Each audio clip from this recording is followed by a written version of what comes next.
Découvrez un extrait exclusif de ce livre audio et profitez d'un essai gratuit sur Audible via le lien dans la description.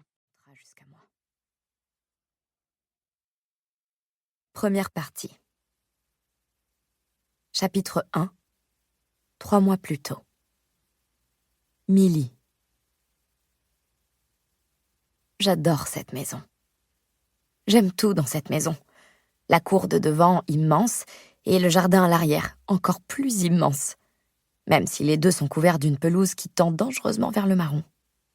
J'aime le salon, si grand que des tas de meubles y trouvent leur place au lieu d'un seul petit canapé et d'un téléviseur. J'aime les baies vitrées qui ouvrent sur le quartier, dont j'ai lu récemment dans un magazine qu'il était situé dans l'une des meilleures villes où élever un enfant. Et surtout, j'aime qu'elle soit à moi. Le 14 Locust Street m'appartient. Oui, bon, d'accord, 30 ans de remboursement bancaire et il sera vraiment à moi.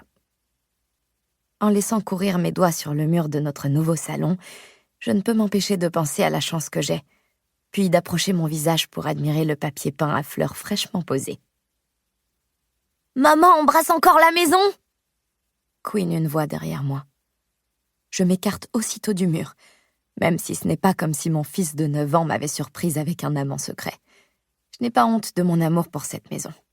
Je voudrais le crier au monde entier. Nous avons un toit-terrasse extraordinaire. J'adore cette maison. Tu ne devrais pas être en train de déballer tes affaires. Je lui lance. Les cartons et les meubles de Nico ont tous été déposés dans sa chambre. Il est donc censé les déballer, au lieu de quoi il lance et relance une balle de baseball contre le mur, mon beau mur tapissé de fleurs, et la rattrape. Nous vivons dans cette maison depuis moins de 5 minutes, et il est déjà déterminé à la détruire. Je peux le voir dans ses yeux marron foncé. Ce n'est pas que je n'aime pas mon fils par-dessus tout.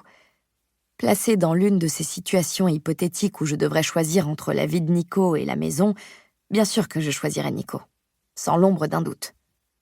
Je dis simplement que s'il fait quoi que ce soit qui nuise à cette maison, il sera privé de sortie jusqu'à ce qu'il soit en âge de se raser.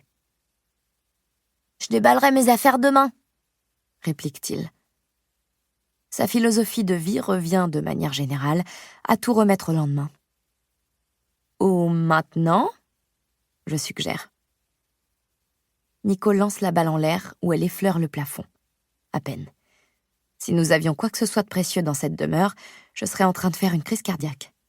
« Plus tard !» insiste-t-il. Comprenez, jamais. Je jette un coup d'œil dans la cage d'escalier. Oui, nous avons un escalier. Un véritable escalier. Alors, certes, il grince à chaque marche, et si on met tout son poids sur la rampe, il y a une chance pour qu'elle se décèle. Mais nous avons un escalier qui mène à un autre étage, le premier étage de la maison. C'est à ça qu'on voit que j'ai vécu bien trop longtemps à New York. J'ai hésité à revenir à Long Island après ce qui s'est passé la dernière fois que j'y ai vécu, mais ça remonte à près de 20 ans, donc ça date sacrément. « Ada ?» Je lance vers le haut de l'escalier. « Ada, tu peux venir ?» Quelques instants plus tard, l'épaisse chevelure noire ondulée de ma fille de 11 ans apparaît dans la cage d'escalier et ses yeux sombres, très sombres, me regardent fixement. Ils sont de la même couleur que ceux de Nico, un legs de leur père. Contrairement à son frère, Ada a bien évidemment déjà déballé ses affaires. Elle est le genre d'enfant à ne rapporter que des A de l'école, le genre qui fait ses devoirs sans qu'on le lui dise, une semaine avant la date prévue. « Ada, tu as bientôt fini de déballer tes cartons ?»« À peu près. » Et voilà. « Tu penses que tu pourrais aider Nico avec les siens ?» Ada acquiesce sans hésiter. « Bien sûr. Viens, Nico. » Mon cadet voit immédiatement dans la proposition l'occasion inespérée de faire la majeure partie du travail à sa sœur. « D'accord !» accepte-t-il joyeusement. Et comme ça, il cesse enfin de me terroriser avec sa balle de baseball et monte les marches 2 à 2 pour rejoindre Ada dans sa chambre.